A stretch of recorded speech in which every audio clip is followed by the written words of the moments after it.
Jeudi 21 mars 2023, une nouvelle émission campagne révisée, donc votre émission campagne révisée comme à l'accoutumée bi ñu dooree campagne bi ba tey ñu fi teew guddi gu nekk ngir waxtaane campagne électorale bi nga xam ne moo ñeel élection présidentielle nga xam ne mooy palum njiitu réew mi ñu koy xaar boobu ba léegi bés yi di jàll muy gën a jege si tey ji ñetti fan kot moo ci des kon mu mel ni ñoo ngi waaj a yegg ci ceppandaw gi waaye fii ak boobu ñi nga xamante ne ni ñoo ko seq ñoo ngi ci biir dëkk bi di campagne ndax balaa élection di nga dem ci biir dëkk bi rencontrer population yi saafonteeg ñoom waaye itam wax leen lan mooy sa mbébét ci bopp réew mi bis buñ la ko dankee ñu am lu toll ci fukki candidat ak juróom-ñeent en tout cas ba bisub démb am nañu ci wàññeeku loolu dinañ ci waxtaan ci biir émission bi waaye ngir waxtaan tey ci sujet yi nga xamante ne nii moom la ñu tànn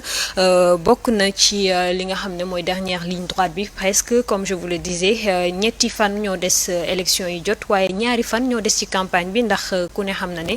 samedi bi bokkul ci campagne bi ndax dañuy waajal bisu élection bi di dimanche maanaam dibéer waaye nar a wax aussi ci li nga xam ne mooy retrait candidature bu Habib Sy démb wax nañ fi ne Déthié Fall dafa retirer candidature am Déthié Fall heureusement Cheikh Abdoulaye Dièye plutôt casquette bi xam naa moom ma yóbbaale Cheikh Tidiane Dièye voilà Cheikh Tidiane Dièye démb moom annoncé na ne dafa retirer candidature am tey am keneen ku ci topp muy Habib Sy waaye retrait yooyu ndax dina jàll dinañ ci waxtaan ci biir émission bi bokk na ci itam ci ponk yi li nga xamante ne ni mooy ralliement yi di continuer ñu ngi koy seetlu boobu ba léegi am ñuy jóge ci ay boor di dem fekki ay candidat ne dañ leen di jàppale di waxtaanee aussi wàllum culture ndax gis nañ ñi nga xam ne ñoo seq wàllu culture ñu génn tey ne gisuñu seen bopp ci programme yi nga xamante ne ni ñiy laaj bopp réew mi def nañ ko am na ñuñ fi teewal ndax ñoom ci seen programme am na une part boo xamante ne ni dañ ko réserver à la culture ou pas dinañ ci tontu kon ngir waxtaanee ponk yooyu yëpp ak yeneen i ponk yoo xam ne di ngeen ko découvrir si biir émission bi ñu ngi ànd tey ak ki nga xamante ne ni mooy El Hadji Mbaye Niang di président commission électorale départementale ci Dakar bokk ci coalition Déthié Fall 2024 El Hadji Mbaye Niang ñu ngi lay nuyu di la dalal ci GTV. salaamaaleykum ñu ngi leen di nuyu les téléspectatrices ak téléspectateurs de GTV di am mbégte tey ñëw ci émission bu am solo bi xamante ni ñu ngi ciy waxtaan ci campagne électorale yi nga xamante ni lañ nekk. di nuyu suñu président le président Déthié Fall bi nga xamante ni mooy jiite la coalition Déthié 2024 di nuyu waa Sénégal yépp di nuyu également ñi nga xamante ni ñoom la bokkal plateau bi et di ñaan débat bi ñu def ko ci jàmm te lépp lu ñu fi waxtaane muy njariñ ci réew mi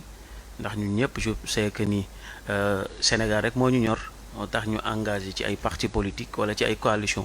pour soppi li nga xamante ni mooy réew mi ci jafe-jafe yi nga xamante ni moom la nekk donc ñu ngi gërëm ñëpp di sant ñëpp di am mbégte di partager ak yéen plateau bi. jaajëf El Hadji Mbaye Niang ni nga ko waxee ñu ànd ak ñeneen ci plateau bi bokk na ci itam Seydina Mohamed Malal Diallo di secrétaire général collectif Ñoo Lank Seydina Mohamed ñu ngi lay nuyu yow it di la dalal ci plateau bi. waaw asalaamaaleykum ñu ngi leen di nuyu bu baax di la fay aussi di rafetlu plateau bi ak invitation bi di nuyu les téléspectateurs de GTV di nuyu aussi ñu ma bokk ak plateau bi à savoir El Hadji Niang ak monsieur Sow di rafetlu invitation bi rafetlu aussi liggéeyu waa GTV leen di nuyu bu baax ci invitation bi. jërëjëf ñu ànd itam ki nga xamante ne ni tudd na ko léegi mooy Touradou Sow nekk coordonnateur pôle communication nekk itam porte-parole coalition Benno Bokk Yaakaar ci Parcelles Assainies Touradou ñu ngi lay nuyu yow it di la dalal jàmm ci plateau GTV. ñu ngi lay fay aussi donc maa ngi am mbégte aussi nekk ci plateau bi donc di ci fekk suma frère Mbaye Niang donc di nuyu aussi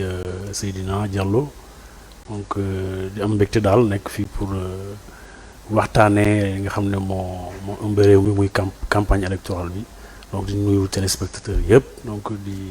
nuyu tamit président Amadou Ba fu mu nekk donc ñu waroon ko dalal tey incha allah xam naa suba lay doon donc maa ngi nuyu ñëpp incha allah jërë ngeen jëf merci. d'accord ñooñu ñoo nekk tey ñi ñu nar a àndal ngir waxtaan ci seen biir émission campagne révisée ñu koy dooree kon ak campagne bi ak fi mu toll ñi nga niñ ko doon waxee fan yi yëpp ñu ngi topp candidat yi kon ñoom it ñu ngi wéyal seen campagne di dugg ci réew mi gox yeeg goxaan yi ngir rek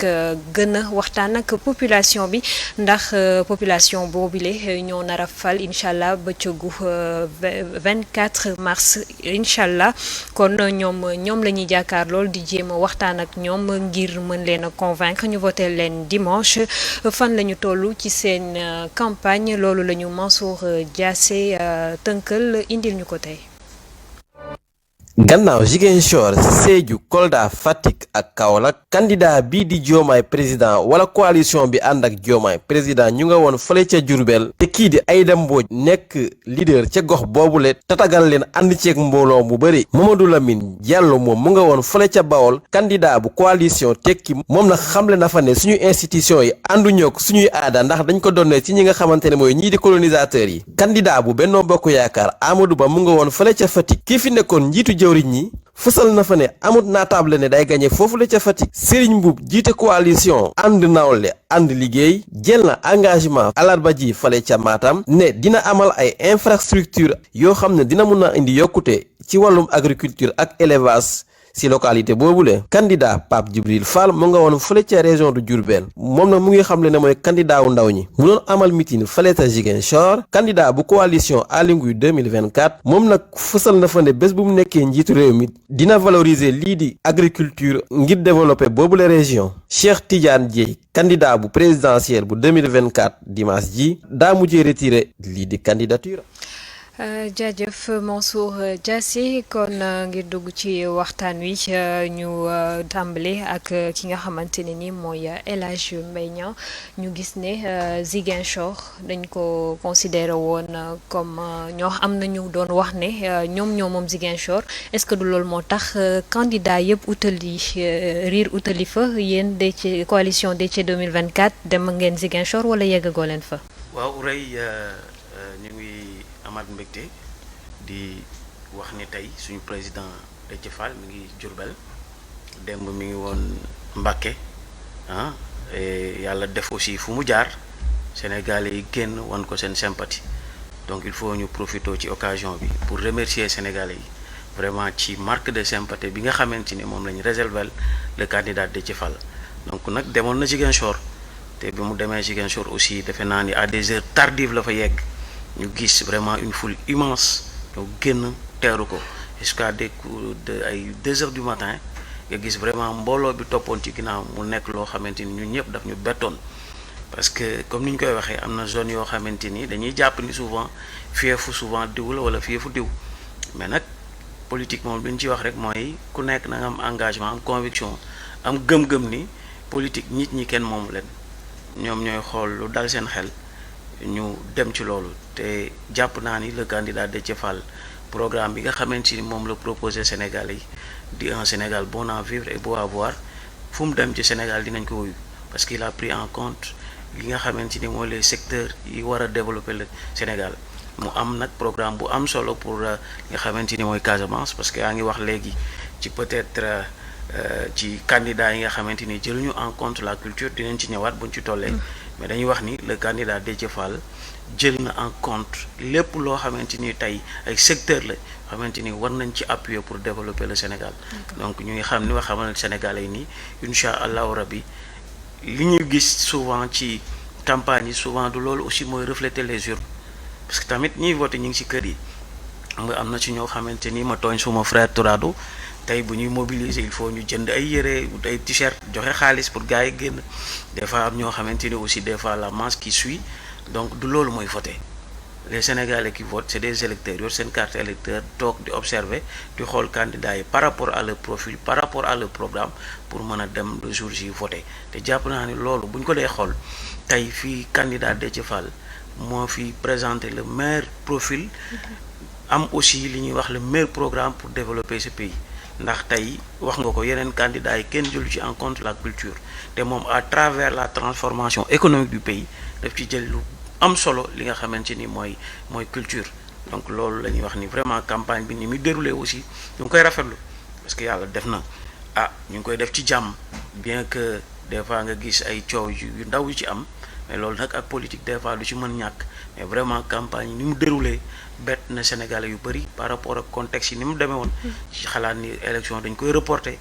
mais xam nga tey yàlla def candidat yépp di dem ci campagne des fois nga gis candidat yu daje ñëw saafonte loolu vraiment c'est des images qui nous ont beaucoup marqué donc dañuy ñaan nag yàlla élection yu continuer noonu qu'au soir du 24 mars le candidat Déthié Fall nekk le 5e président de la République du Sénégal. D'accord Touradou ñu déggoon ki nga xamante ne ni mooy seen candidat Amadou Ba ne moom justement tey jii la waroon a dem Ziguinchor ndax am ngeen ay écho ndaje moomu nu mu demee su fekkee ñi génn nañ en masse est-ce que ça répond à la question ndax dafa am fu ngeen jaar ak ñoom ndax Ziguinchor dafa mel ni am na ñoo xam ne dañu jàpp ne ñoom ñoo ci teg seen loxo particulier en l'occurrence la coalition Diomaye 2024 nga xam ne seen leader Ousmane Sonko foofu la jóge. waaw bon damay rafetlu ci sa question boobu je pense que le président Amadou Ba mu ngi def benn campagne bu am solo def na tour Sénégal soo xoolee Mbacké wër Fouta dem dans le Bundu tey mu ngi woon dans le sud donc comme Casamance Ziguinchor je pense que li fa am tey soo leen xoolee les images ngeen xam ne Amadou Ba c'est une réalité dans le sud. soo xoolee sax ñaagis dañ fa bëggoon def caravane kese mais dafa dem ba ñaagis rek gars yi teegu fa jàpp ko na ko foog nga def meeting moo waral sax finalement ñun caravane bu bëggoon def donc au Parcelles Assainies ak le candidat a été reporté pour demain donc day wone rek vraiment parce que espoir. Niaguis il y a ministre microfinance Victorine Ndeye ma sœur que je salue au passage qui a mu def benn vraiment une forte mobilisation pour le compte de notre candidat donc dañ ko ci remercier donc di wax rek ne notre candidat c'est aujourd'hui le candidat de l'espoir moom mooy vraiment candidat boo xam ne wane na loo xam ne pour naataange Sénégal moom daal moo wane loo xam ne am nañ ci yaakaar donc te wane nañ ko donc fépp fu mu jaar y a une foule immense bu adhéré donc porté ko donc téye ko naan yow yaa fi war a ne donc en raison de son expérience en raison xam Amadou Ba ancien premier ministre ak fu mu jaar expérience bu mu am yëpp ci état donc je pense que c'est le candidat qu'il nous faut c'est le président qu'il nous faut pour le Sénégal par son expérience par son vécu voilà donc c'est aujourd'hui un accomplissement fu mu jaar ba agsi fii ak li topp ci gannaawam wax dëgg yàlla ñun am nañ ci yaakaar te it lu ci kanam rawee du bët donc le 24 inchallah on est sûr on est quasiment sûr qu'on sortira vraiment vainqueur de ces élections au premier tour loolu leer na quoi pour l'instant. Mais Touradou est-ce que aussi derrière le report amul woon l'idée d'organiser votre campagne bon à votre profit ñeneen ñi parce que li ñu seetlu mooy Amadou Ba presque il a fait le tour du Sénégal pendant que yenn candidats yi vous allez confirmer ñu ci bëri defuñu sax xaaj bi est-ce que yéen bi ngeen di wax yëpp dañuy reporter élection yi nekkoo leen woon di préparer en réalité campagne bi pendant que ñeneen ñi ñu ngi xeex report bi comme ça yéen ngeen mën a dugg ci réew mi wala bokk da ngeen ëpp moyen moo tax. non je pense pas. parce que décision yu ñu jël yëpp ñun ñoo ko yëgandoo Amadou Ba nekkul ci benn néeg ñu wax ko décision bi après ñu génn wax ñeneen donc je pense que ñëpp ko yëgandoo lii lay wone rek expérience bu administration Sénégal yor ci en matière d'organisation d'élection en plein Ramadan en 2 semaines ñëpp ngi def campagne je pense que c'est quand même aussi pour dire que c'est quelque chose de très important la présidence de la République tenir les rênes du pays da nga war a am tu dois être prêt à tout donc pour loolu donc que ça soit en 1 semaine en 2 semaines da nga war a wone ne yow tu es prêt pour affronter pour faire la campagne convenablement c'est ce que notre candidat a fait c'est ce que les autres candidats yi tamit loolu la ñuy def donc loolu je pense que man gisuma ci benn parparloo administration Sénégal wane na encore au monde entier sa capacité, son expérience à organiser des élections. Beaucoup de yeneen pays, donc ñun on a connu la démocratie depuis tout le temps, on a connu des élections depuis tout le temps, muy guddi muy bëccëg muy Ramadan ou carême su campagne jotee wala su élection jotee dañ koy def ci loo xam ne ak xarañteef gis nañ ko ci télé yi, gis nañ ko ci rajo yi, dégg nañ ko ci rajo yi, donc lépp ngi jaar yoon. Je pense pas que amul parparloo, amul benn sikki sàkk ci loolu. D'accord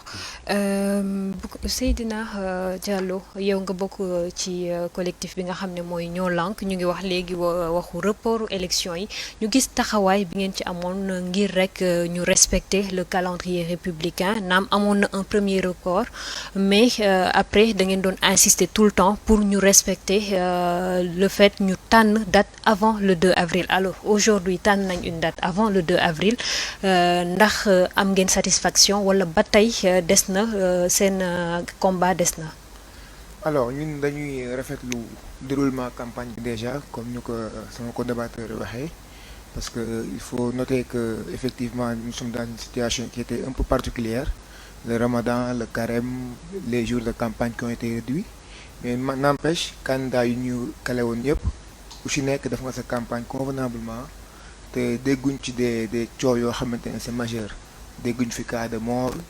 mun na am yenn décès te ça va avec la politique même si on cautionne pas, donc loolu c'est bien de le signaler, de magnifier cela. Et maintenant concernant le report, effectivement ba ñu déggee le 3 février le président de la République Macky Sall mu def déclaration wax ni dafay aj élection yi ba mu am lu leer ci commission d'enquête parlementaire ba mu assemblée nakaru woon nañ ko, amoon nañ aussi lu ñu bett ak lu ñu jaaxal ci koo xamante ne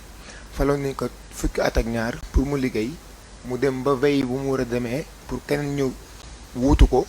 mu jël benn décret boo xamante ne day abroger décret bu mu jëloon pour ñu amal élection yi te ci boobu nag def nañ ci lépp loo xam mën nañ ko ak ay mouvements yoo xam ne ñu ngi fii mouvement de la société civile, des mouvements citoyens et les candidats et les partis de l'opposition aussi on s'est liggéey, on a mené les combats et gis nañ aussi taxawaay boo xamante ne c'est salutaire et bett nañu bëri mooy la posture du conseil constitutionnel parce que war nañu bëri tey aujourd'hui au Sénégal quoi qu'on puisse dire la démocratie respire tey mën nañu wax ni des cas de am nay cas yoo xamante ne la justice peut être instrumentalisée et ce sont des suppositions toujours, mais bu ñu demee tey ba gis le premier ministre mu def ay recours devant le conseil constitutionnel, il a été débouté, ñu gis le président de la République mu génnee décret, le conseil cassé ko, ñu gis une partie de l'opposition def loi constitutionnelle, malgré cela le conseil constitutionnel wax ne loi bi du jàll parce que le conseil a des exigences constitutionnelles à respecter, donc ça c'est à saluer. Et de toutes ces décisions qu'il a prises depuis le processus électoral, à mon avis tout a été bien motivé et loolu moo waral tey jii campagne mën a am te coow du am même si les jours de campagne ont été réduits, mais dégguñu benn candidat bu génn pour ñaawlu ko parce que xam nañu le conseil constitutionnel a été garant des libertés et de la démocratie durant tout le processus moo waral tey jii nii ñu amal campagne bii nii di ñaan yàlla aussi duñ ci seetlu ba benn fan bu ci des ou ñaari fan yi mu nekk loo xam ne noonu lay continuer mu nekk ci jàmm bu ñu demee le 24 si yàlla defee au premier tour l'un des candidats gagne, passation de service am de pouvoir am, sinon aussi on maintient le même rythme dans la paix et la stabilité de la campagne pour élire le président au second tour. Alors justement toutes ces décisions yi nga xamante ne ni ñoo topp ci report bi conseil constitutionnel annulé, est-ce que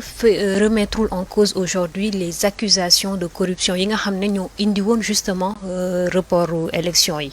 Oui justement parce que ces accusations pour man c'était même trop légère parce qu'une accusation c'est une accusation et il y a un principe fondamental en droit qui est la présomption d'innocence. Parce que sur la base de simples accusations, on ne peut pas porter l'affaire comme si ça a été jugé et revêtu de l'autorité de la chose jugée. Donc, bu ñu waxee tey accusé nañ un magistrat wala quel que soit le premier ministre wala quelconque candidat tey bu ñu ci waroon jël ay décisions ou les conséquences devraient découler d'un jugement qui devrait être définitif. Mais sur la base de simples accusations, des députés politiciens, il faut le dire, parce que le PDS c'est un groupe parlementaire politique d'abord qui défend les intérêts de son parti et pas véritablement la constitution ou bien les lois de la République. donc ñoom bu ñu jógee ñu taxaw ñu ni dañuy teg commission d'enquête parlementaire ci question boo xamante ne ñoom amuñu sa même les prérogatives pour déglu ay magistrats donc loolu c'était pas suffisant pour le président de la République pour mu wax day aj élection yi et la preuve mooy le conseil constitutionnel daf ne un des magistrats a fait une plainte ba mu ko defee l'article 46 du règlement intérieur dafa wax ni amee information rek la commission dafay tëb et finalement gis nañ loolu donc c'était report boo xamante ne amul woon benn njëriñ même la loi constitutionnelle aussi le conseil constitutionnel on a vu sa position là-dessus ainsi que le décret donc ñun jàppoon nañ ni actuellement tey dañoo waroon toll ci stade boo xamante ne dañuy wax soit fal nañ président ba pare wala ñu wax ñu ngi soo génn ci deuxième tour yi de ce fait le 2 avril moom passation de pouvoir sans souci mais malheureusement le président de la République a usé de subterfuge comme il le refusait en 2012 pour reporter ces élections ba tey jii nii yàlla def le conseil constitutionnel a été debout pour garantir la démocratie et faire respirer aussi l'état de droit au Sénégal ba mu waral tey jii nii les candidats comme Déthié Fall comme Amadou Ba et comme tant d'autres candidats puissent aujourd'hui mener leur campagne pour que ñu tànn koo xamante ni moo ñu war a jiite au soir du 24 mars. Un candidat également comme Habib Sy justement parce que ñu ngi doon waxu conseil constitutionnel Habib Sy donc doo déposé woon demande de retrait auprès du conseil constitutionnel ndax démb gis nañ ko kii di Cheikh Tidiane Dièye moom wax na ne génn na ci élection bi décidé dem jàppale ki ñi nga xam ne ñooy waa coalition Diomaye 2024 tey itam Habib Sy defoon annonce bi mais mu mel ni conseil constitutionnel waxuñu ne naam dañ ko gàntal mais dañu jox tout simplement rendez-vous à ses mandataires le 29 mars 2024 ngir statuer alors que le 29 mars ça dépasse la date de l'élection. Alors en tant que coalition bu am candidat Déthié Fall j'espère que Déthié du def retrait de candidature moom tamit parce que dafa mel ni démb ak tey retrait yi commencé na. non loolu moom Ourey defe naa ni xalaat ko sax période bii c'est peut-être manquer de respect aux Sénégalais parce que le candidat Déthié Fall aujourd'hui avec l'espoir bi nga xamante ni moom lay susciter jàpp naa ni mu war a gagner élection yi ñu jëm xalaatuñu sax di retirer suñu candidature te incha allahu rabbi dinañ dem ci élection yi yàlla may ñu ci ndam ñu transformer économiquement ce pays et li ma ci wax nag ci par rapport à ces retraits là man ndaw je le dis c'est vrai que c'est des stratégies politiques mais rafetlu ma ko parce que aussi dëkk bi tey fi mu toll jàpp naa ni bi ñu demee ba valider 3 candidatures yoo xamante ni ci pôle boobu la bokk 2 yi mënoon nañu retiré wu bàyyi candidat bi nga xamante ni jàpp nañ ni mooy seen candidat le véritable candidat ñu soutenir ko mais aujourd'hui avec li nga xamante ni def nañ ko ci alal ci seen candidature yooyu aujourd'hui ñu dem ba à 2 jours des élections ñu retirer seen candidature loolu duñ ko rafetlu bokk ci opposition bi du tax li ñu xalaat duñ ko wax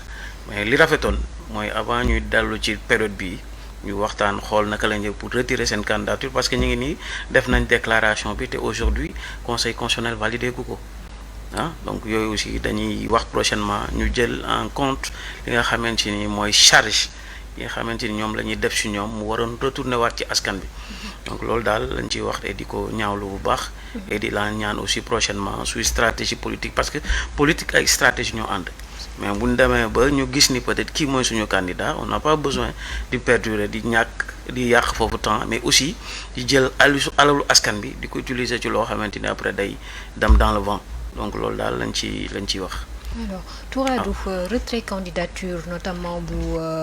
Cheikh Tidiane Dièye ak bu Habib Sy est-ce que c'était pas prévisible aussi on se rappelle les premières déclarations sur la RTS Cheikh Tidiane Dièye moo waxoon au nom du candidat Bassirou Diomaye Faye qui était en ce moment encore en prison. Alors est-ce que toute cette situation aussi n'était pas prévisible en fin de compte est-ce que ñoom seen bopp lañ demaloon wala dañu demaloon justement coalition Diomaye 2024.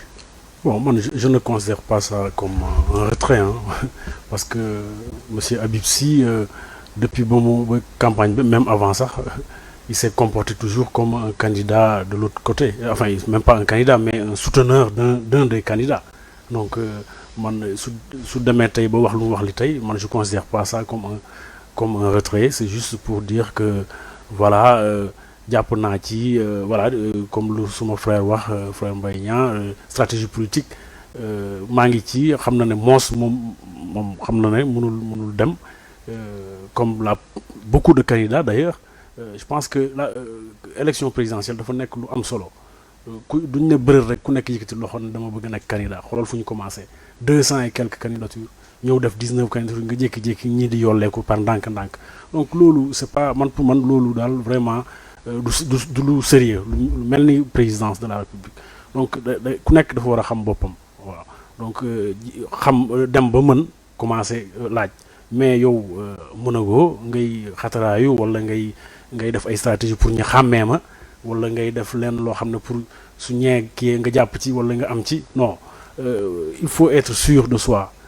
pour aller vraiment proposer aux Sénégalais un projet parce que moom sax projet ba léegi proposé wul dara ci projet amul benn projet bu mu proposé lu dul jàppale ñële maa ngi jàppale ñee maa ngi jàppale ne il faut réfléchir sur un projet te loolu suñu candidat def na ko il a un projet boo xam ne vraiment pour le développement pour naataange Sénégal moom dafa def benn stratégie boo xam ne suñ ko tegee suñ ko mettre en œuvre vraiment Sénégal day naat donc wane na ko te mu ngi koy jëfee donc c'est ça lu baaxoon na ci lu mel noonu ñuy débattre ci ay programme ku nekk indi programme ñu débat mais pas ay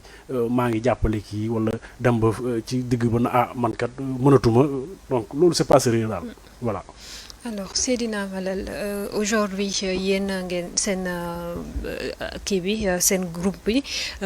ngeen constitué wu de principalement ak ay ñoo xamante ne ni ci société civile lañ bokk pour ne pas dire des personnes neutres ngeen observer également campagne bi ni mu déroulé wu aujourd'hui est-ce que c'est juste ce comportement-là c'est vrai ils sont tous des candidats mais à partir du moment que ñoom ñëpp ay candidats lañ est-ce que amoon nañ droit vis-à-vis des Sénégalais nekk candidat di porter candidature keneen peut-être que légalement rien ne l'interdit mais aussi du point de vue moral est-ce que c'était à faire parce qu'en fin de compte leur temps de parole ça semblait être le temps de parole de la coalition Diomaye 2024. Oui man lu ma ciy wax je vais pas être trop loin de ce qu'a dit mes co-débatteurs parce qu'effectivement politique dafa am ay stratégie bu amee benn parti boo xamante ne dafa jàpp ni nguur bi dafay def des stratégies yoo xam da koy tere pour mu bokk mu dem ba jël moom tamit stratégie am teg pour naan au moins dina am koo xam ne dina ma représenter bu ñu demee ba franchir l'étape où le conseil constitutionnel je crois que c'était le 20 janvier avait publié la liste définitive des candidats moi je crois qu'à partir de ce moment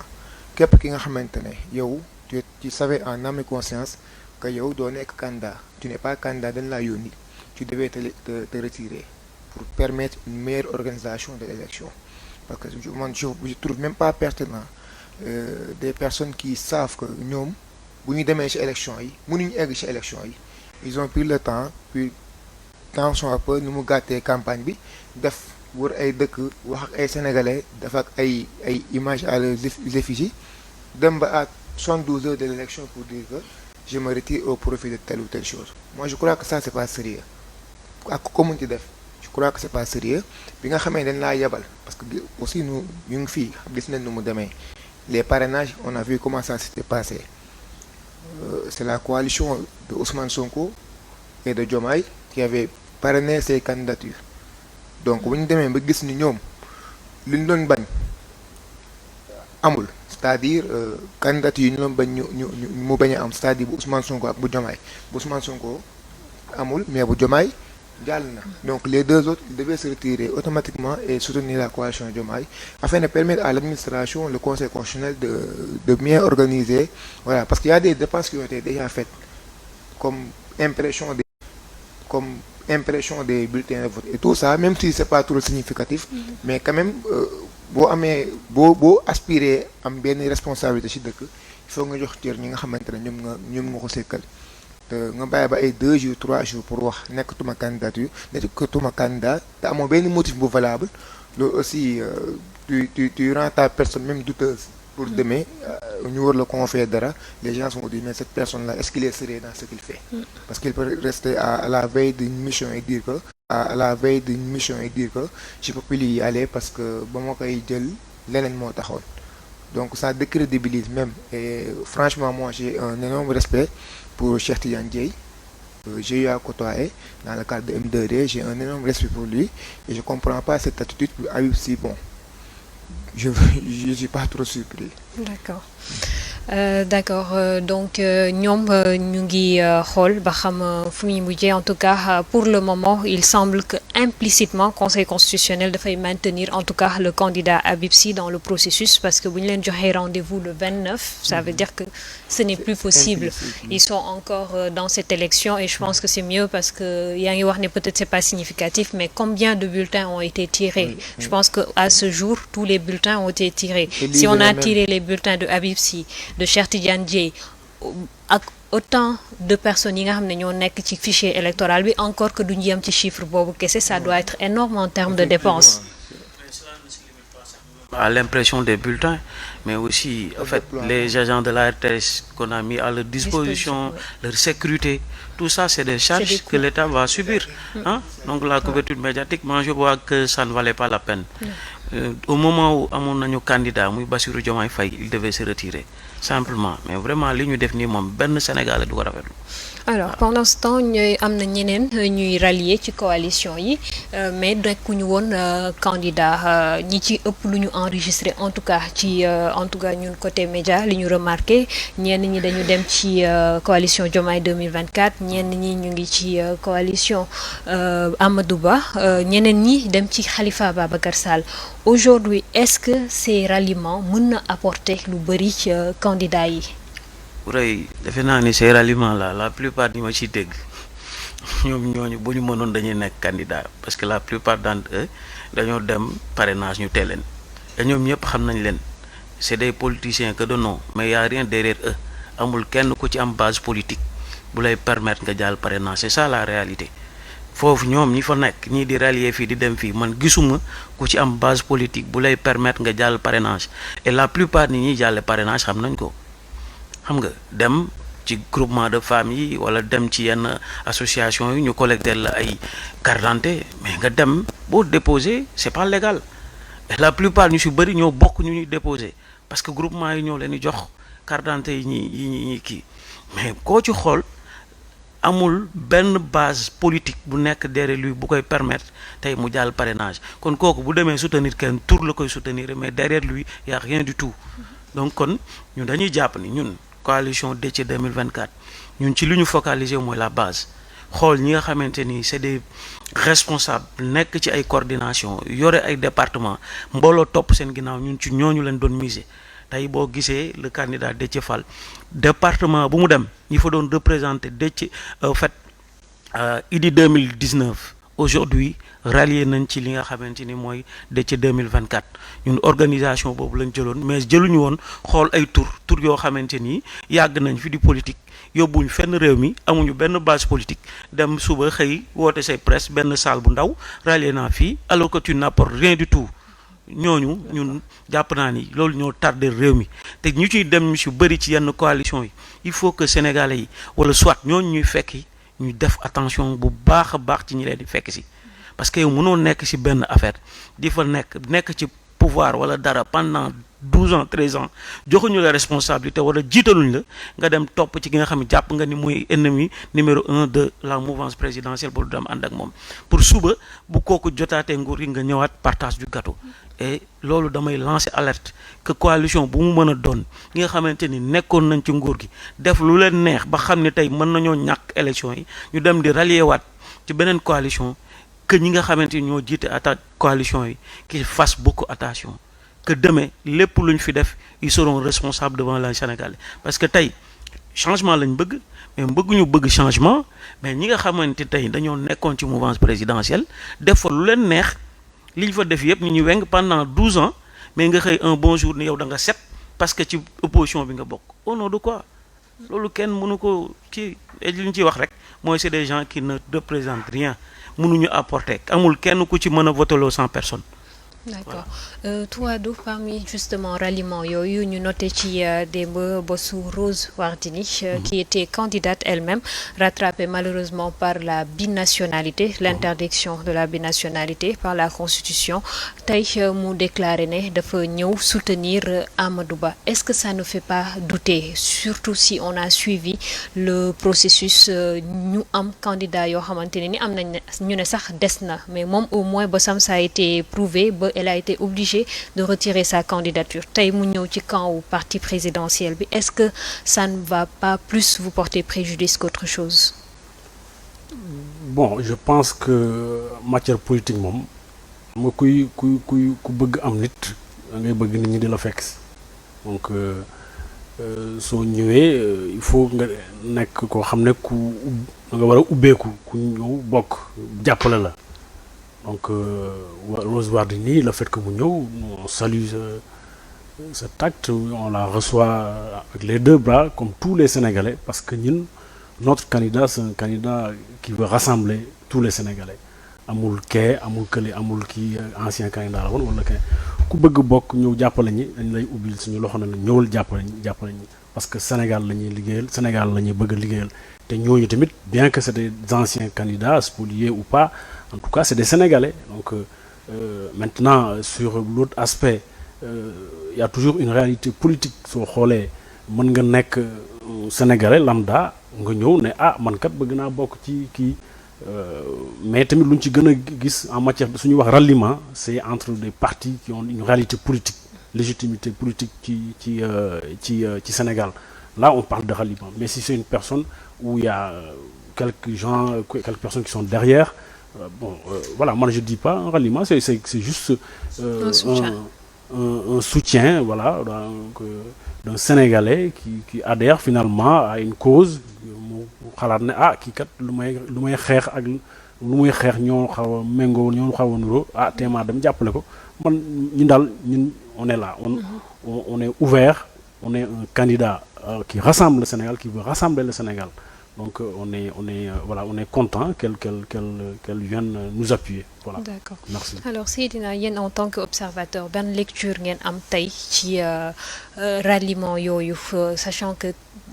au départ am na ñoo xamante ne nii sax dañuy jàmmaarloo yu metti entre guillemets par les paroles parfois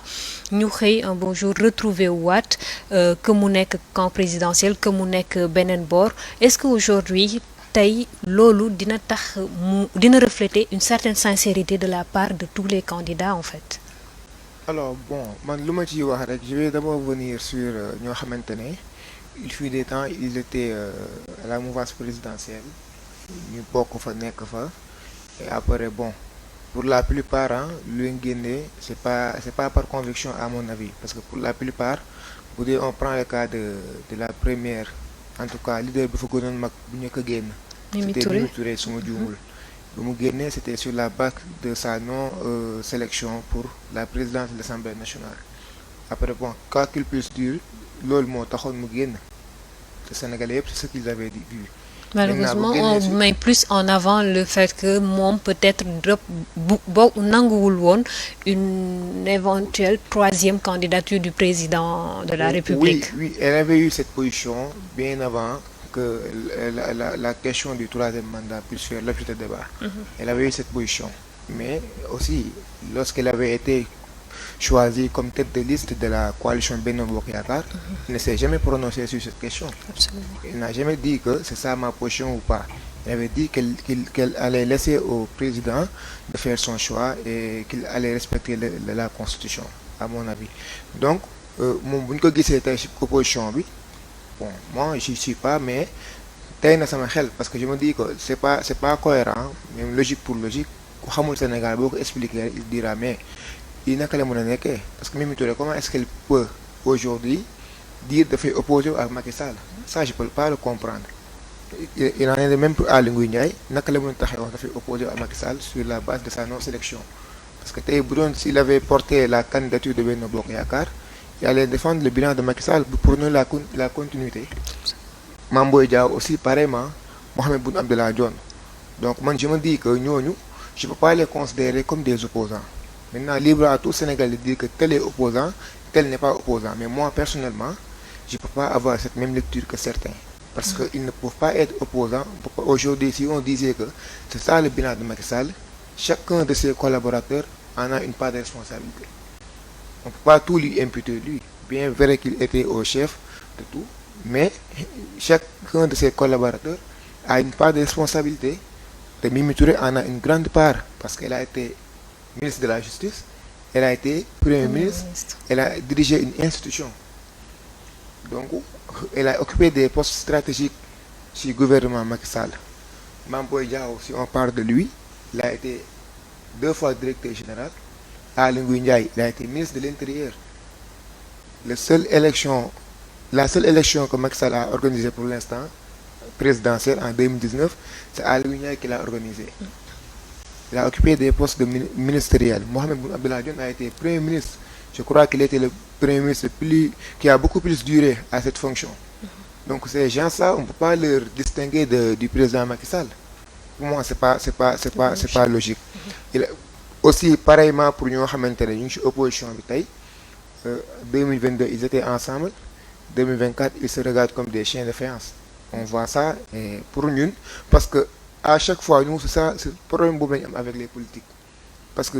à chaque fois qu'ils font des choix, ce n'est pas sur la base de la sincérité ou bien de l'intérêt des populations. Parce que ils peuvent se regarder, être ensemble, défendre bien les choses ensemble, mais souvent, selon la position que vous avez, mais quand tu as sa posture personnelle. Et je vois ça, j'ai fait l'analyse sur les campagnes, sur les discours de certains leaders. Je me dis que telle personne, sur le cas de Bassirou Diomaye Faye, sur les critiques qu'on fait sur sa personne, que je ne trouve pas trop fondées, mais il y a des leaders qui ont relayé avec moi, de côté défendre, si nous sommes avec moi en 2022, il allait avoir la même posture. Ça veut dire que nous, ils n'ont pas une position constante sur l'une défendre. À chaque fois, les Sénégalais ont une confiance sur une personne, un leader, le peuple. Il ne va pas répondre forcément aux attentes des populations. Parce que il est pour satisfaire les besoins des populations, mais c'est plutôt satisfaire ses intérêts et les intérêts de ceux à qui il est mener sa campagne. Donc il faut que les politiques qu'ils aient des postures beaucoup plus responsables et sincères vis-à-vis des populations. Les coalitions que l'on voit, des coalitions contre nature, des coalitions qui ont beaucoup d'idéologie, les libéraux ici, les socialistes ici, les gens qui ne se réclament d'aucune idéologie, après à la fin, ils doivent comprendre. Parce qu'un libéral, un socialiste, ils n'ont pas la même conception de l'économie. Donc, si nous avons l'Assemblée, effectivement, vous nous donnez 6 mois, moi, j'avais prédit cette fissure de l'opposition. L'intercoalition. Je disais que parce que, honnêtement, c'est cette posture que j'avais. En intercoalition, du gum pour le Sénégal. Donc, on a pour le nombre de députés maximum à l'Assemblée. Moi, je crois que la première motion de censure, c'est il y a eu 9 motions de censure, parce qu'ils n'ont pas été impliqués. Comme ça, les intercoalitions bi tas coalition bi ci bopp moo ñëwaat tas et il en est de même pour la mouvance présidentielle aussi. Donc politique Sénégal dañ ko war a xoolaat tëggaat ko de sorte que tey jii nii population yi lu ñuy gis bu mu bañ nekk des rêves parce que les populations ont souffert et ils ne méritent pas ça. Ils méritent ñoo xamante ne bu ñu ñëwee dañ leen di wax loo xamante ne mën nañ ko def parce que fii kenn sasu fi kenn loo xamante ne mënoo ko. On prend pas un président pour lui dire que donne-nous le ciel. Mais dañ koy wax loo xamante ne war na mun nekk selon les capacités du pays les ressources du pays ak lu fi nekk moom sur la base de ses compétences mu réaliser ko. Mais mënoo ñëw di digge loo xamante ne voilà peut-être doo ko def wala gëmoo ko après population bi 1 an 2 ans on va descendre sur les rues pour dire que tu partes ou bien que tu nous déranges. D'accord justement dige loo mën bokk na ci dige yi ñu doon xaar lu jëm ci wàllu culture maanaam aada ak cosaan tey ñu gis ay acteurs culturels yu jóg ne ñoom li ñu gis dalul seen xel neewuñu naam candidat yi boolewuñu leen ci seen programme waaye dafa mel ni pàcc bi ñu leen ci jagleel yaatul wala boog ñoom li ñu doon xaar nekkul ci programme 19 candidats yi Amsatou Gano moo taataan seeni kàddu ñu teewlu ko teewaat ci plateau.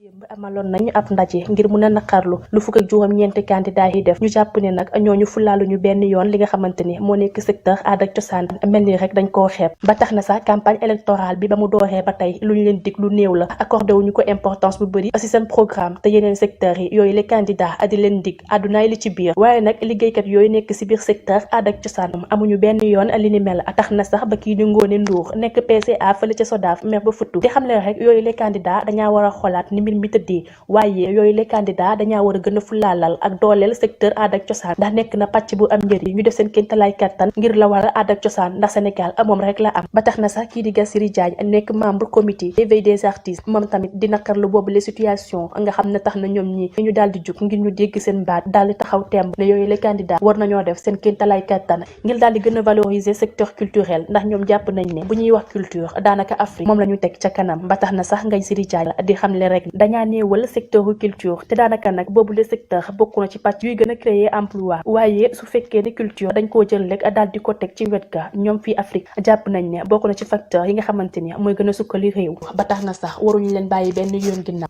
dañ ko war a jël rek daal di ko teg ci kanam ndax lépp daal di mun a jaar yoon. Alors ñu am fii ñaari coalition Déthié 2024 gi dégg nga ñaxtu ñi nga xamante ne nii ñoo nekk ci wàllu culture yéen est-ce que li ngeen leen jagleel ci seen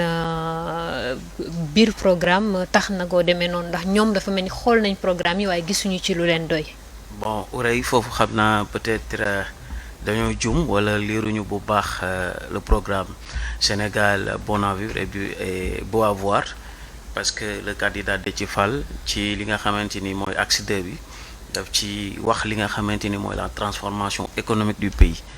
et jël li nga xamante ni mooy culture ci li nga xamante ni mooy partie C13 bi wax ci bu baax a baax li nga xamante ni parce que ci transformation économique dafa jël 13 points yoo xamante ni jàpp na ni ci loolu la ñu war a appuyer pour développer li nga xamante ni mooy réew loolu nag bokk na ci sport bokk na ci culture bokk na ci industrialisation donc foofu aussi mu wax ci culture par rapport aussi à la à la transformation li nga xamante ni mooy naka la ñuy def ba suñu culture tey ñu mën ko jaay un peu partout dans le pays parce que il faut ñu xam ni un pays ne peut pas se développer sans la culture et pour que loolu am il faut que nos diversités culturelles ñu xool naka lañ koy mën a nekk mu nekk atu mais au lieu muy nekk li nga xamante ni peut-être faiblesse lay doon ci ñun wala li nga xamante ni tey amul benn utilité ci ñun te Sénégal ku xam ni y a ce qu'on appelle le brassage culturel donc loolu nag su fekkee ni def nañ ko li nga xam mooy atu jéem ko développer boole ci aussi li nga xamante ni mooy les familles religieuses ak lépp li nga xamante ni dans le domaine de la musique def fexe nañ ba xool benn politique structurelle boo xamante ni dañ koy commencer ci pendant 10 ans ni dinañ yóbbu fii par exemple culture bi mën ko exporter jàpp naa ni dinañ ci mën a kii bu baax c'est vrai que ni programme bi boo ko liiree le Sénégal bon à vivre et beau à voir ci partie C bi axe 2 di nga gis bu baax a baax que ni développé nañ ci culture te bàyyi nañ ci xel ndax jàpp nañ ni benn dëkk ci àdduna mënul développer sans sa culture aujourd'hui Chine boo gisee fi mu yegg c'est parce que dañu recourir ci seen culture pour tey ñu yegg si fii ñu yegg si France la même chose tous les pays sont développés c'est grâce à leur culture ñun nag malheureusement ñun dañuy importer culture jàmbur jël suñu culture bàyyi ko fi donc loolu nag ñun loolu lañ bëgg a soppi ñu jël suñu culture mettre en exergue jël li nga xamante ni mooy suñuy langues yi fi nekk ay langues nationales di ko utiliser pour mën a def li nga xamante ni mooy suñu ay échange parce que réew aussi tey Sénégal li nga xamante ni moom la regorger ci potentialité par rapport à notre culture malheureusement exploité guñ ko te loolu politique yoo xamante ni politique yu dañ koy teg ci politique pour wut alal politique pour xool naka ngay def pour ñu am tur mais une politique doit être structurée mooy ça veut dire que nga xool ni par exemple ñun fi lañ toll état des lieux d'ici 10 ans fan lañ war a yóbbu suñ culture par rapport à l'aspect démographique parce que ñun lépp lu ñuy def ñun Sénégal dañuy fàtte la politique démographique te la coalition Déthié 2024 ci par rapport à notre politique structurelle dañ ciy bàyyi xel bu baax tey par exemple les acteurs culturels dans tous les domaines par exemple ñu jël musique ni y a tant de musiciens dans 10 ans dinañ am tant de musiciens mais fan lañu war a yóbbu li nga xamante ni mooy notre culture pour mu nekk industrie pour que ñi nga xamante ni tey ñu ngi ciy xëy mais waxuñu sax ñu créer emploi direct mais que des emplois indirects puissent être créés. Donc loolu mooy li nga xamante ni bàyyi nañ ko xel bu baax te boo liiree li nga xamante ni mooy axe 2 bi C13 bi di nga gis ni vraiment culture coalition Déthié 2024 bàyyi na ko xel bu baax pour développer ce pays. D'accord alors Touradou yéen vous êtes déjà au pouvoir donc am na lu ngeen def naam ci wàllu culture à travers le ministère de la culture et du patrimoine historique dirigé par Aliou Sow mais mu mel ni aussi am na lu des alors dans le cadre ngeen ni ngeen di laajaate réew mi lan ngeen mébétaat ngir yokk ko ci culture ndax ñoom loolu mooy seen laaj. waaw dama lay remercier ci question bu am solo boobu damay wax rek ne Amadou Ba le président Amadou Ba comme ses prédécesseurs donc l'illustre président poète donc Senghor Diouf Macky Sall donc ñoom ñëpp dañoo jàpp culture dañ ko am fu ñu ko teg parce que loolu mooy Sénégal donc dañ ko teg foo xam ne fu kawee lañ ko teg parce que vraiment loolu ci Sénégal la bokk donc président Amadou Ba nag day wéy ci loolu soo xoolee ci programme am bon il y a une continuité mais aussi il y a un renforcement de la continuité ci axe 2 bi dafa mel na ñoo bokk axe ñun ñaar donc développement humain toujours il y a un volet assez important réservé aux artistes notamment dans la protection des droits d'auteur dans les financements dans les formations parce qu'aujourd'hui da ngay xool culture jël musique day évoluer avec l'aspect NTIC donc loolu lépp aspect yëpp dañ ko ci xool vraiment pour améliorer teg ay dispositifs qu'on va développer qu'on va essayer de détailler peut-être demain avec le discours du président dana si ñëwaat ñin au parcelle sax tey dañu c'est prévu que ils reçoivent donc les acteurs sportifs et culturels pour waxtaan ak ñoom donc pour rek wax ne président Amadou Ba day wéy ci lu fi amoon Sénégal mënul teg fële culture wéy parce que culture tamit c'est un levier de développement donc mënoo def dara te boolewoo ci culture fii ci Sénégal moom loolu xam na ko bu baax te nit koo xam ne nit ku vraiment ku jàpp l'aspect humain daf ko téye bu baax a baax xam ko donc dans ce sillage nag moom il s'inscrit vraiment dans la continuité pour vraiment améliorer renforcer ce qui a été déjà fait il y a des bases mais moom da koy améliorer renforcer ko méngale ko nag ak doxalinu jamono actuellement sur l'aspect NTIC sur les financements innovants nga xam ne dana mën a jàppale ci lu gën a gaaw les compétences les talents qui existent soo jëlee parcelle mbay ñaa du ma weddi y a un melting pot bu fa nekk toutes sortes d'artistes ou de personnes talentueuses ñi ngi fa donc ñooñu mu leen bàyyi teg leen fële lépp lu ñuy def ci développement wu Sénégal dañ leen ciy boole muy culture muy artisan muy leneen ak leneen parce que dafa ëmb lu bëri te tamit ci développement la bokk. D'accord. foofu nag bu ma ci rebondir tuuti. mon cher ami Touradou. bon parcelle moom dañuy jàpp ni suñu fekkee dañu jël en benn localité rek vraiment la culture est un échec ci politique étatique bi nga xamante ni moom lañ fi jëlee parce que tey parcelle dafa nekk commune bi nga xamante ni comme Touradou ni mu ko waxee melting pot la pratiquement ça regorge des diversités culturelles immenses mais tey ba fii may wax ak yow Parcelles Assainies presque depuis des années seen centre culturel dafa tëj te le premier ministre dëkk Parcelles Assainies nekk candidat les acteurs culturels n'ont aucun accompagnement par rapport à leur formation par rapport également à leur encadrement kon man bu ma gisee candidat bi nga xamante ni Parcelles Assainies la dëkk ni jël na en compte culture te jàpp na ne bu jëlee réew mi dina transformer la culture sénégalaise man duma ko gëm parce que bay nag ci say wewu tànk te mënoo yore ministre de l'économie et des finances yu nekk premier ministre te say acteurs culturels ñi nga xamante ñoo nekk sa commune gisuñu seen bopp ci politique bi nga xamante ni moom ngeen mettre en œuvre tey ku gis Sénégal xam ni culture daf fi nasaxaay parce que ñi nga xam ne les acteurs culturels chaque jour nga gis ñuy génn di kaas parce que amuñu benn politique structurelle te ñun nag loolu dañ ko gis parce que ñun suñu programme daf ñu am slogan boo xamante ni moom lañ am mooy diisoo ak askan bi loolu nag le candidat Déthié Fall bi mu koy bind dafa jël 300 cadre yoo xam ne dañu nekk ci parti bi ku nekk am foo jóge parce que cadre du ki jàng rek am diplôme mais ki nekk ci culture yàgg ci am ci xam-xam kooku c'est un cadre koy booy def programme ci culture war nga ci boole acteurs culturels yi ñun nag lépp luñ ciy def dañ ciy boole acteurs yi moo tax ñu jàpp ni bu président Déthié Fall jëlee réew mi acteurs culturels yi booy di ma koy wax par rapport à la politique ce politique aussi c'est d'abord des infrastructures avant ngay dem ci formation bi pour xool naka ngay encadrer acteurs culturels yi pour mën leen accompagner mais malheureusement tey bu ñu gisee le candidat Amadou Ba di wax continuité ñun jàpp naa ne suñu xel du dal ndax nag lu ñu jot a gis. Par rapport à ça, c'est vrai qu'il habite au Parcelles Assainies, mais tey jii moom laajte woon na mairie bi. non musul laaj mairie. mais accompagné nañu la. je veux dire en tant que ku bokk ci mouvance présidentielle. bokkoon nañ ci élection bi. ñu jox ko keneen. est-ce que aujourd'hui aussi la responsabilité principale de cet échec-là de la culture aux Parcelles Assainies incombe seulement à Amadou Ba. xam nga culture man li may wax domaine de compétence la. ou bien ñu ni wax compétence partagée. peut-être état ni communes yi amee ay compétences ci culture état noonu la ci amee aussi compétence tu vois donc en fait souvent bu ñuy wax domaine de compétence c'est pas parce que dañu bàyyi ak maire yi li nga xamante ni mooy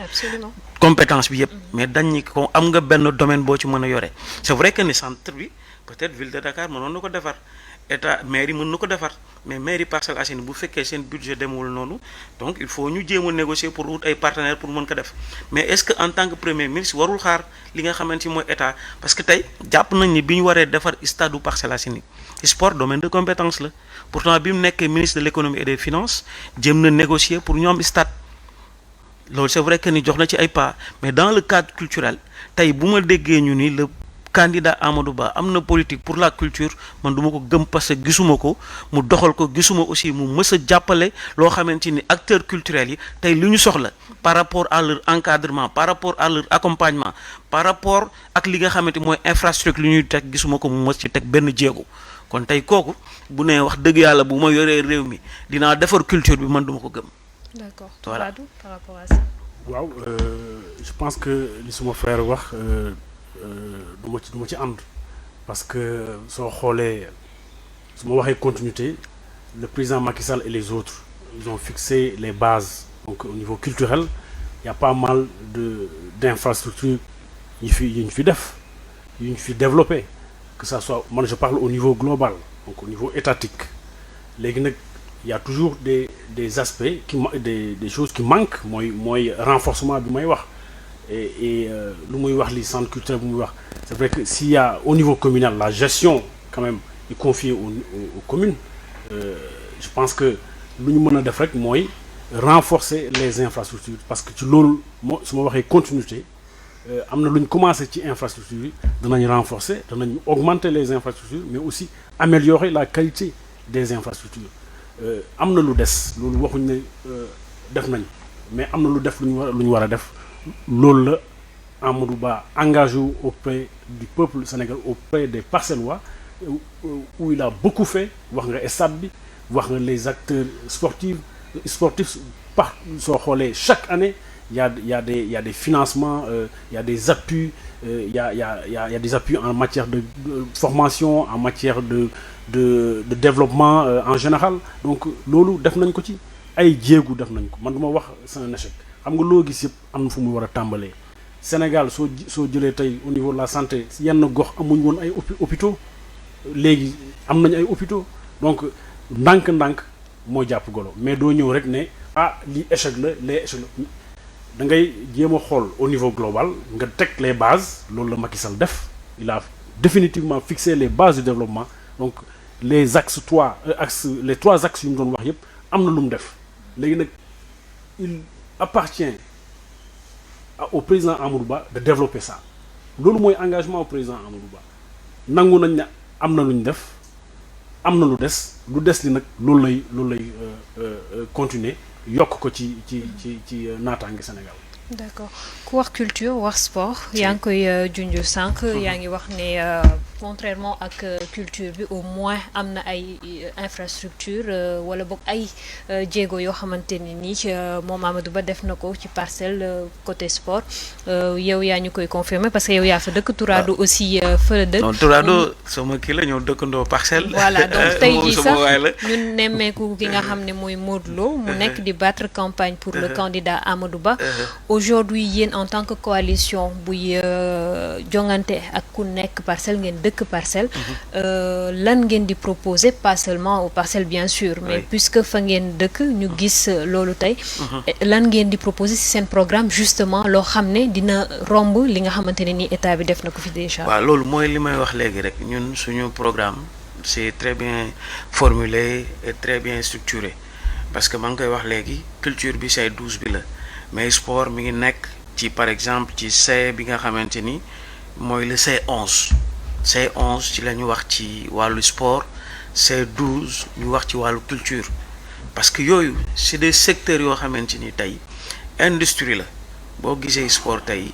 en fait pays yu bëri yu développé yu mel ni Brésil tey bu eggsee fii mu egsi sport notamment le football dafa am lu mu ci joué te parcelle nag boo ko gisee dañu man yoroon naa division sport bi may nekk ci mairie bi waaw toutes les disciplines sportives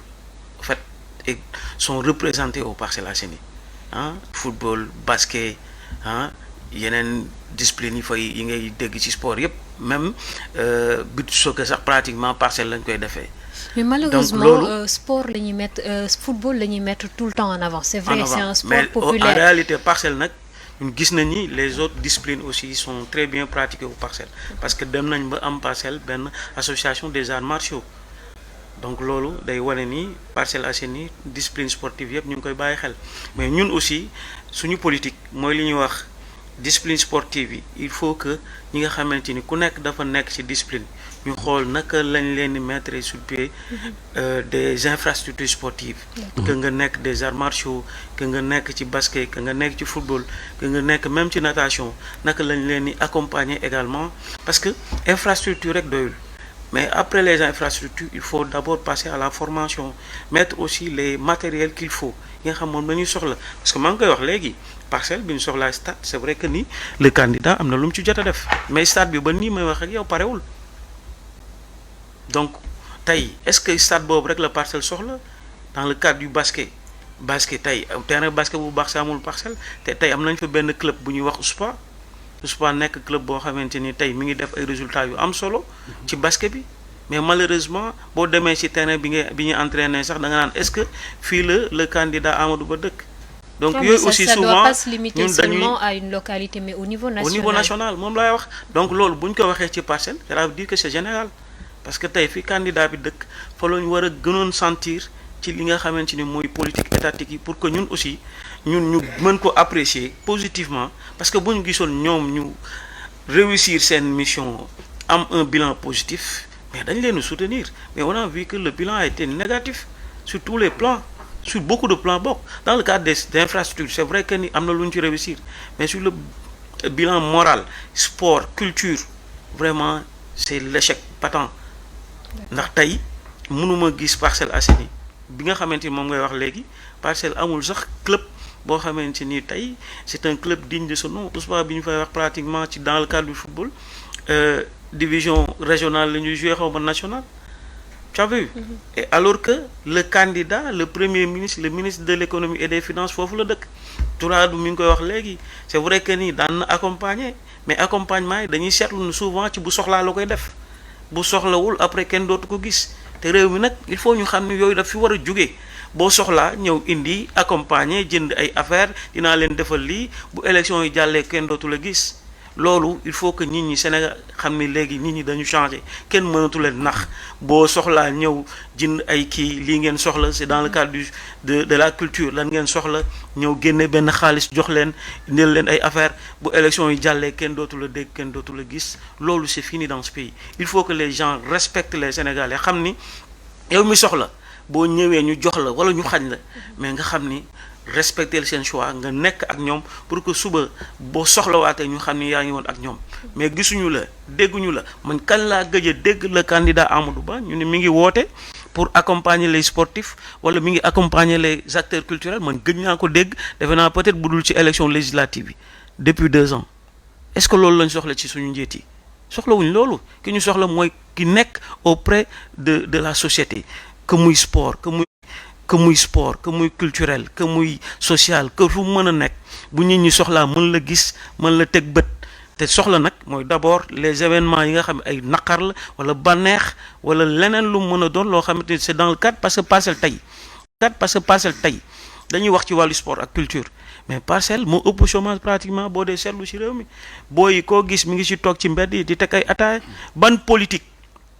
le premier ministre bi fi nekkoon wala ministre de l'économie et des finances teg pour accompagner encadrer jeunesse bi nga xamante ñoo nekk Parcelles. Man je pose la question ban politique le candidat Déthié Fall moom la proposé comme le ministre actuellement candidat. voilà def ko yéen lan ngeen. voilà proposé ñun nag ci loolu mooy li mu la wax dans le cadre du sport peut-être wax naa la. ñu la bëgg nañ gën a développer parce que ñun lépp lu ñuy def rek dañ koy structurer dañu ñëw rek ni dañuy ñëw jox booy lii def lii non d'abord il faut créer les cadres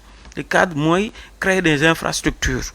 permettre jeunes yi aussi ñu defi formation parce que nit aussi bala muy liggéey il faut nga jàngal ko naka lay liggéeyee ci loolu former leen ñu fexe ba am seen métier bu ñu jugee ci loolu nag ñu xool dans le cadre de l'entrepreneuriat naka lañ leen di jàppale wala soit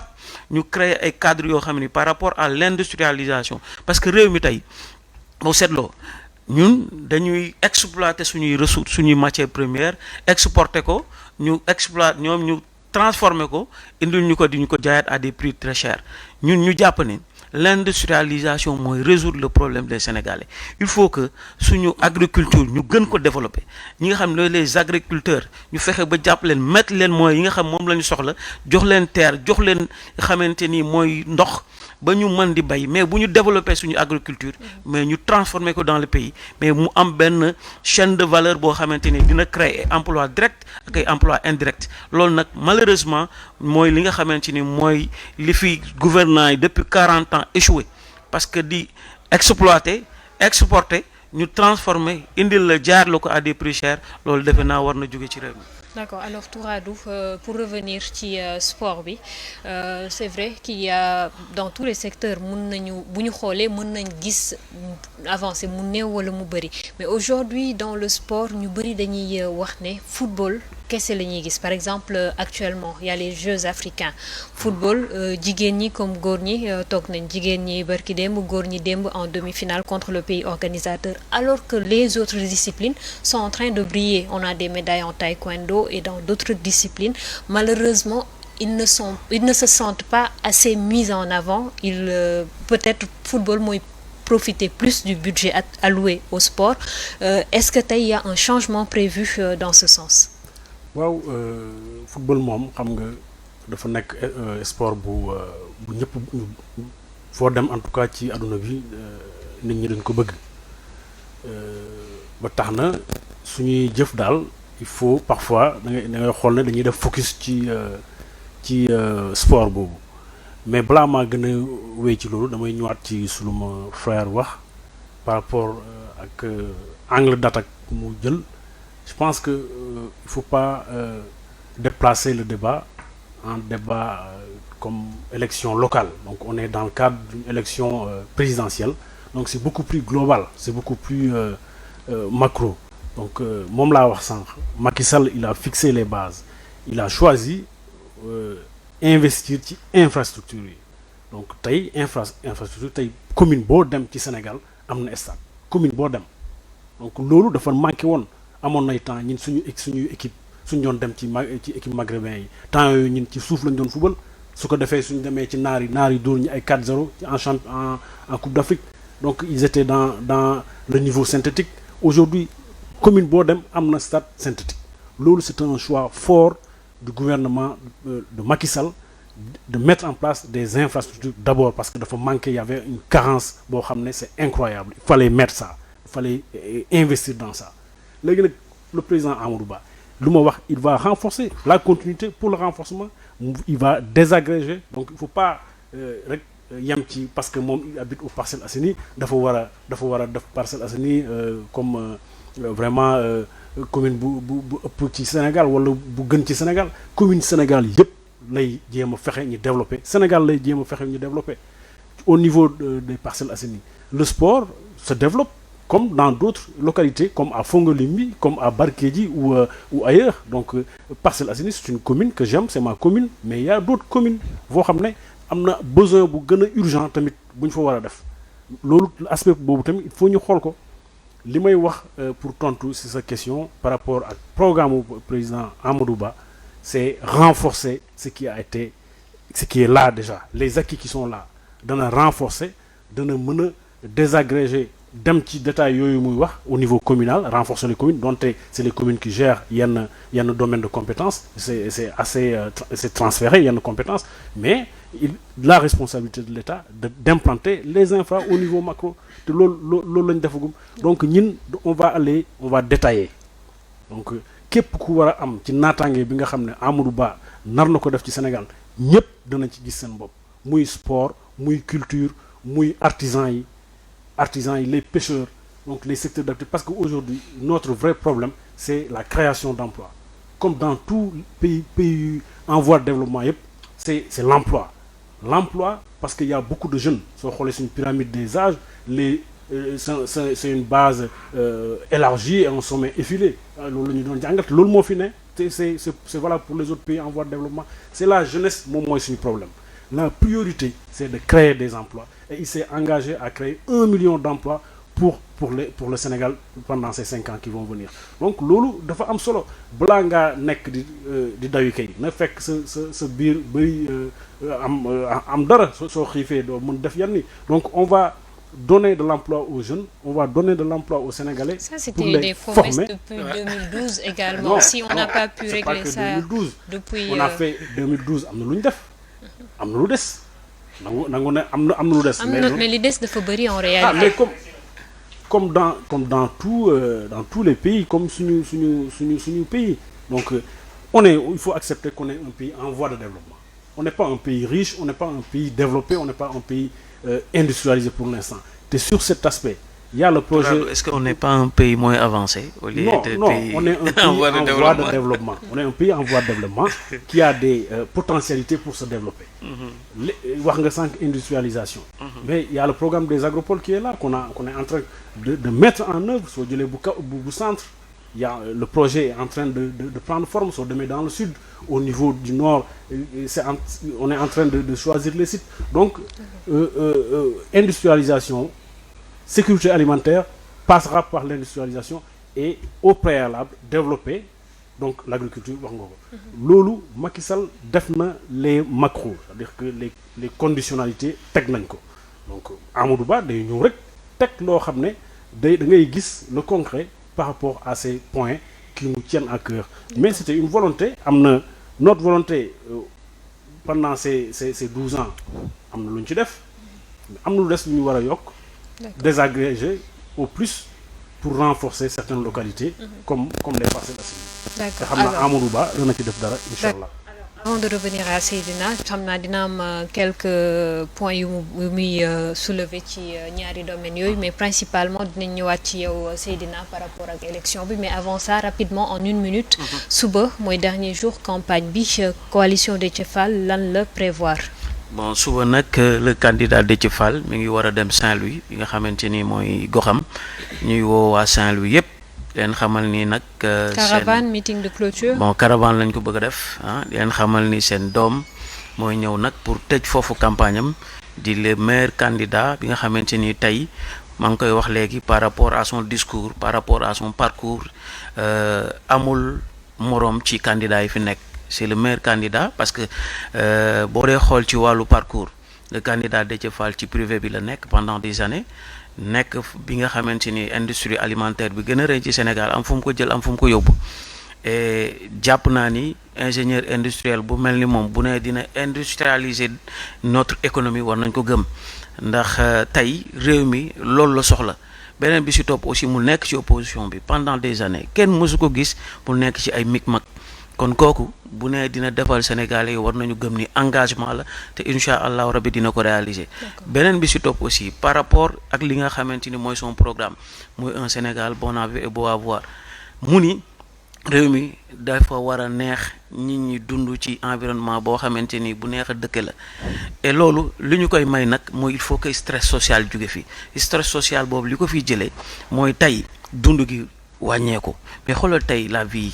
la cherté de la vie tey waroon na aujourd'hui bu ñu tollee ci période bi président Macky Sall di def bilan wax dëgg yàlla ñu dund gi wàññeeku bu baax parce que 2012 loolu la ñu digoon kon tey bu fekkee ni am na candidat mu ñëw di wax continuité sénégalais yi ñaanuñu yàlla di dundaat cherté yi ñuy dund kon ñoom dañ leen di ñaan rek ñu jox la candidat Déthié Fall mu ñëw wàññi dund gi jële fi stress social ñëwaat joxaat école sa vraie valeur école publique mais aussi la santé li nga xam ne les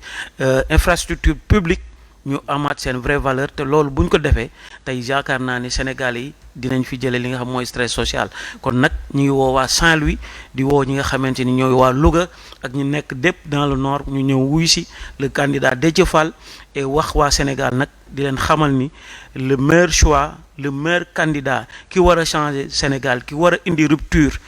ay caaxaan jóge fi yor alalu askan bi def ko sa alalu bopp jóge fi c'est le candidat Déthié Fall et ñu ñaan ñu fal ko au soir du 24 mars 2024. D'accord. Alors Touradou, le programme du dernier jour de campagne du côté de la coalition Amadou Ba. waaw je pense que le président Amadou Ba mu ngi actuellement ci yoon bi sax jógee Casamance Niaguis donc suba donc danañ def un grand meeting au niveau donc de la place de l'Obélisque suñu fa jógee ñu ànd ak moom ba Parcelles Assainies mu nekk demandé ngeen autorisation préfet. non on est en campagne. Non, c'était juste pour ramener. pour taquiner. Parce que place de l'Obélisque dafa bëri ñu fay bëgg a regrouper wu mais bon à chaque fois c'est soumis à l'autorisation et souvent on sait comment ça se passe moo tax ma la doon. Ça c'était des situations exceptionnelles mais donc aujourd'hui c'est la période électorale donc c'est la période où on vend des idées donc certains rassemblements donc sont implicitement effectivement accordés donc suñu jógee foofu dañuy dem donc daw ànd ak moom caravane ba Parcelles Assainies donc tëjee foofu donc suñu campagne di wane rek fu mu teg Parcelles Assainies commune des Parcelles Assainies mu nekk doomu Parcelles donc fàttali leen ne foofu la bokk te lu mu nar a def ñu ne moom ak waa Parcelles ñoo ko bokk moom ak waa Sénégal ñoo koy bokk te je pense am naa ci yaakaar c'est un candidat boo xam ne nitu jàmm la donc bëgg indi naataange ci réew mi bëgg indi renforcer yokkute bi nga xam ne Macky Sall def na ko ci Sénégal fépp tey foo dem ci Sénégal li soo jëlee secteur boo jël li amoon soo fa jaaroon 2012 ak 2024 am na changement ci secteur yëpp ci élevage ci santé ci sport tey Sénégal nekk na champion d'Afrique nekk plusieurs fois champion d'Afrique ci catégorie infrastructure yu mucc ayib ñoo fi nekk yoo xam ne vraiment on a rien à envier ak yu nekk Europe donc moom daal lu mu waxoon Macky Sall def na ko fixer les bases du développement ba mu fiy jógee ba mu fiy ñëw loolu la waxoon ba may dem naa fixer les bases du développement Amadou Ba nag engagé wu na renforcer ces bases gën a renforcer gën a indi naataange ci réew mi te je pense que am naa ci yaakaar soo gisee ful bu ànd ak moom nga def comparaison rek entre le candidat de mon frère Mbaye Niang nga def comparaison à la télé nga gis les foules fu mu dem Fouta Diourbel Casamance Tambacounda ful yooyu xam nañ ni muy demee soo gisee nga xam ne dafa fekk ful jënd tissu joxe kii joxe 10 jëndul 000 dara ay yooyu non achat de conscience yi ci nekk xam achat nañ de lépp conscience loolu Mbaye yow xam nga ne loolu jeex na Si, nit ñi si, Sénégalais si. ils choisissent de façon responsable te aujourd'hui le candidat responsable c'est Amadou Ba le candidat expérimenté c'est Amadou Ba le candidat qui veut porter le Sénégal vers un lendemain meilleur vers de belles perspectives c'est Amadou Ba donc loolu ñëpp xam nañ ko te je pense que le 24